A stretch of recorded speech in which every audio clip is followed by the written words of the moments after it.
नेमकं तिथं काय प्रकार घडला आणि आता काय गुन्हा दाखल करण्यात आलेला आहे आणि मनोरमा खेडकरांचा आपण शोध घेतो आहोत. काल नवी मुंबई पोलीस तपास करण्याकरता चतुश्रृंगी पोलीस स्टेशनच्या हद्दीमध्ये आलेले होते. त्यांना आम्ही मदत दिलेली होती.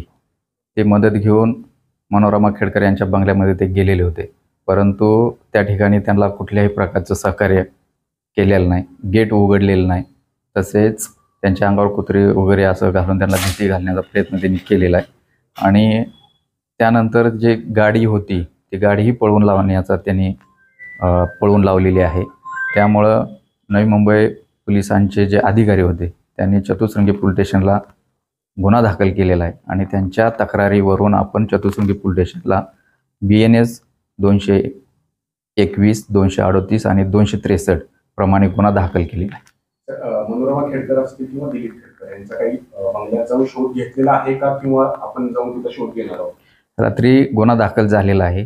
आता आमचे एक पथक त्या ठिकाणी जाऊन सदर गुन्ह्याचा तपास करणार आहे. तर हे ते 2 आरोपी अज्ञात होते, काही म्हणजे नेमकं काय म्हणलं तक्रारीत मनोरमा खेडकर? तक्रारदार यांनी यामध्ये मनोरमा खेडकर आणि तिचे साथीदार असं त्यांच्या तक्रारीमध्ये म्हटलेलं आहे. तर गुन्ह्याचा तपास करून जे साथीदार आहेत त्यांना आम्ही निष्पन्न करणार आहोत. तपास केला आपण पुन्हा कुणाला शोधलं?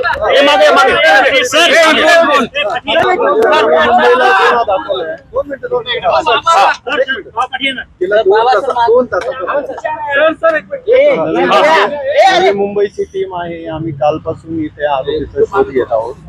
आरोपीचे नाव निष्पन्न करण्याचं जे पुरावे मिळाले त्यावरून आरोपी निष्पन्न करायचं काम चालू आहे, तपास चालू आहे. काल सुद्धा पोलीस आले तेव्हा तपासात सहकार्य झालं नाही आणि तपासात अडथळा आणल्यामुळे चतुश्रृंगी पोलीस स्टेशनला गुन्हा दाखल करण्यात आला.